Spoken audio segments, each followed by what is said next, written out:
Welcome back to the garage, guys. I'm Damien and this is the Binder Builder. As you can see behind me, I've made it to Kansas, and now I'm just going through all that video that I took while I was getting ready for Kansas and the move. And over the next couple weeks I'm going to be presenting all that information, maybe actually more than a couple weeks. And while the last video covered all of the suspension installation of the front, this video is going to cover the installation of my BRAUM Racing Seats. These things are awesome. I love the way they slide, I love the way they recline, I love the way they look, and they're comfy as well. And while the seat positioning that I put them on in this video may not be the exact position they're going to end up in, but this is the same process I'm going to use when I mount these seats for real. So all these details and all this installation will give you some insight on how I actually do it.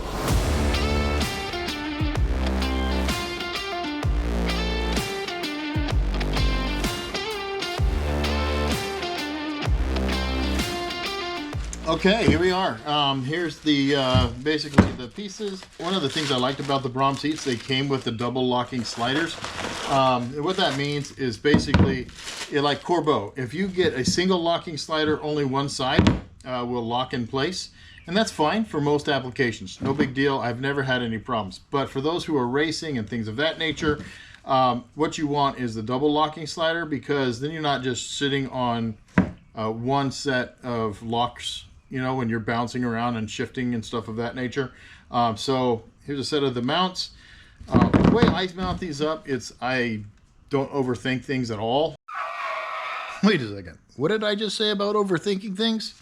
Don't overthink things at all. For those of you who have watched my channel, you know I'm always thinking and considering different things. But as far as seat bases are concerned, I try to keep it simple. The old KISS principle, which means keep it simple, stupid.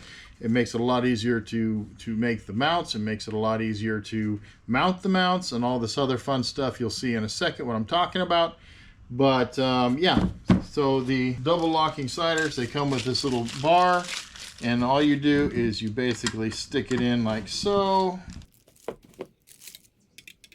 Like so. You bolt them on. And then as you lift, or however you want to mount these, that's how you release them and you can slide them. How I do it, I put these on the seats. I put then the seats, I bolt them to a plate, and then I bolt the plate, or weld the plate to the seat bases. My little spreaders that go back and forth. So let's go show you how I'm going to do that. All right, so for those of you who watch me build the chassis, you know I use this 1x2, kind of just hold everything square while I took it in and out and welded it up. I'm going to go really cheap. Forgive me, but whatever. I just need this to work at this point. I'm going to stick it right there. I got some right there. It's going to go across. These particular locking sliders are 14 inches. And so if I make it 18 inches between the front side brace and the back side brace, I've got some 2x3. There is that right there. That I will cut to fit in front of it. Yes, 2x3 is 3 high and this is 2 high. So yes, the seats are going to sit back a little bit. I'll use that channel right there or right here. Basically I'll drill holes through it and then sit it down like that. So the sliders will sit on top of this. This will bridge the two side supports. That is how I mount my seats. Anyway, let me stop talking. Let me just do this. If I need to say anything, I'll just put it in voiceover and we'll go from there. Yeah, just keep going. The way I make my seat mounts, the first thing you need to do is get some measurements. So I brought out the seats and measured the mounting holes on the bottom. I also measured the mounting holes on the sliders. Okay, so from here, I've got 12, but on the car, on the seat, I got 11 1/4, but you can see they slightly slot these pups. So if I go to this one here, 13, dead center, and yeah, that'll be 12 inches even on this. Or I could go to 11 and have a little more slottage. So I think we're gonna go with that, but this one for sure. So you go from 1 right there to 11 will be dead smack in the middle of that first slot, and 12 inches will be dead smack in the middle of that slot. Yeah, so yeehaw. Yeah, fun. Fun. All right, with the lengths found, I got the chop saw out and cut the seat channel to length. Each seat gets 2, so that means I need 4 total. Then I mark the holes in the channel,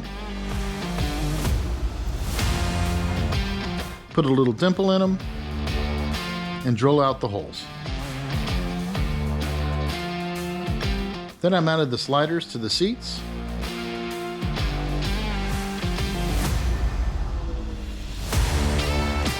And while this is pretty straightforward, I did run into some issues.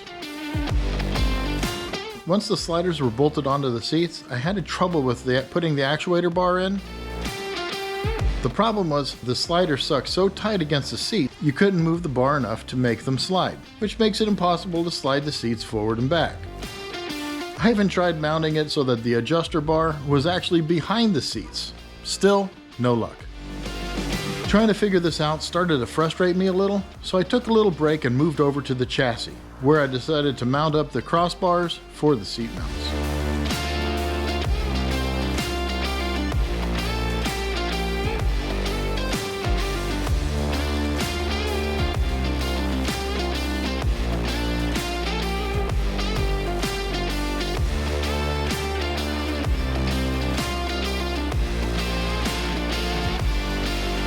These bars are just spanning the width of the bug and where I will land the seat bases on.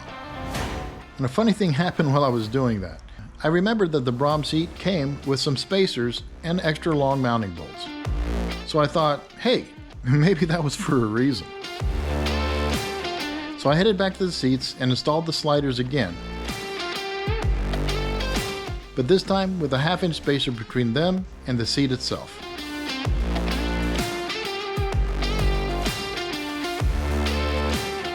All right, got the seat bases on. I did use the 1/2-inch spacers on this because if you look, when you push down or pull up, I should say, on the bar, it hits. So if I didn't have that 1/2-inch, that was right on it. So my issue was not when it's up forward like this, but when you push back or what have you. See how close that is? Man, without these spacers, it wasn't going to work. So now it works and everything is kosher. And then I went ahead and I put a 2x3 and a 1x2 on there.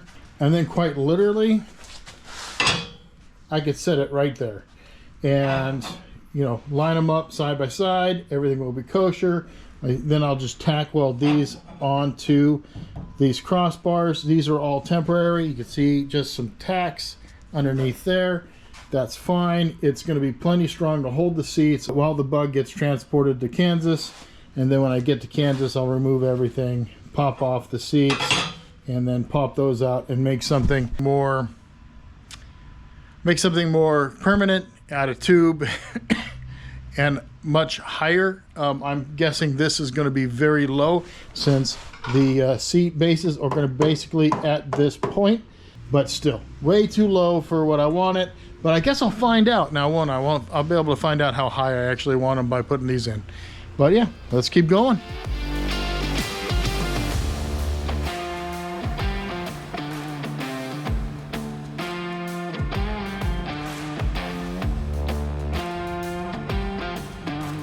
All right, looks like they're on, man. Just nice and easy. I'm just gonna set this seat into the bug and we'll go from there.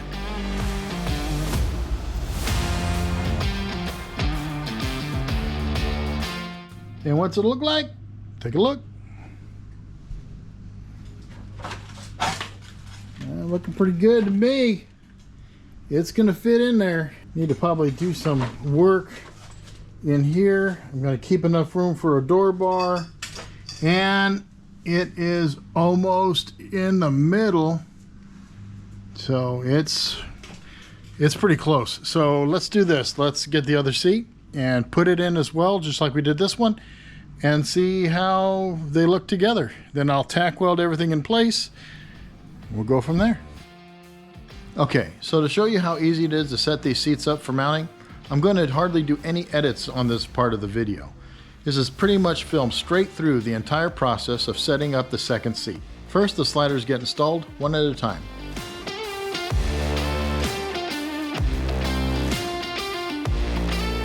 Then the adjustment or actuator bar gets put in between the sliders. And lastly, the seat channel on top of all that.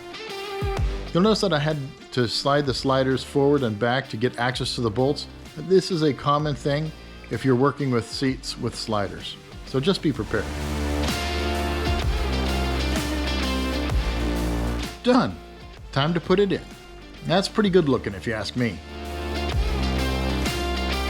Okay, man, they are in. Let's take a look. I will say they're pretty tight. They're pretty tight in there, but I got plenty of room to get a door bar in through here. Also have room between them. Got a couple of fingers, and the shoulder things are pretty close, but they still do not touch. Oh, from the back, yeah, that'll work. Then I decided to test them out. Remember, these seats are just set on the crossbars. That means only gravity's holding the seats in the bug. Gonna be interesting. See how graceful this is, huh? All right. Sorry, it's not bolted down at all. I could literally, if I push off my feet right now, I will fly into the back seat. So I can't put any weight when I'm moving in the seats. But at this height, and with this amount of, reclining, if you will, I know this is like super accurate here. Looks like just under 6 inches of headspace, headroom up here. Not too bad, not too bad. Let's go to the driver's side. Whew, it moved a little bit. All right. This feels about the same. 6 inches exactly. Go back. Lots of legroom. With it scooted this far back, I could barely touch the front where the pedals are going to be. Carefully. Again, these are not bolted down. Maybe not so far back I won't fall backwards. Nice, nice. I figured this was going to be about where I'm going to sit. I'm not 100% sure, to be honest. But I am sitting right in front of my speedometer, or now it's going to be my tack. And that'd be a pretty comfortable position. I can see fairly well out front. It'd be one of those things I could play with the height later. I do like the amount of headroom I've got. 6 inches is great. But yeah. Pretty good, man. Clutch pedal right about there. Brake pedal there. Gas pedal there. Have a dead pedal right about there. Wouldn't mind a dead pedal right there. It'd be a nice place to rest my foot. All in all, it's pretty close to the height I want. I might go an inch higher. Tell me what you guys think. How much room do you have between your head and your cage? Yeah, who knows? We'll see. Cool. It's time to get out. I don't know about you, but I'm calling that a success. All right, that is definitely a mission accomplished on that. I will say getting in and out of there without touching them as you're getting in and out of there, that's a little rough, but I'm not that fat yet, so I guess I can still do it. Time to weld these things, or at least tack them in. Again, this is all going to be a temporary mounting, just so I can get this thing to Kansas. I'll take them all back out, make real mounts for them, and we'll go from there. Now it's time to re-square up the seats, since they did move a little, and tack everything in place. So after using a speed square and measuring everything out, I started tack welding the seat channel to the crossbars I installed earlier.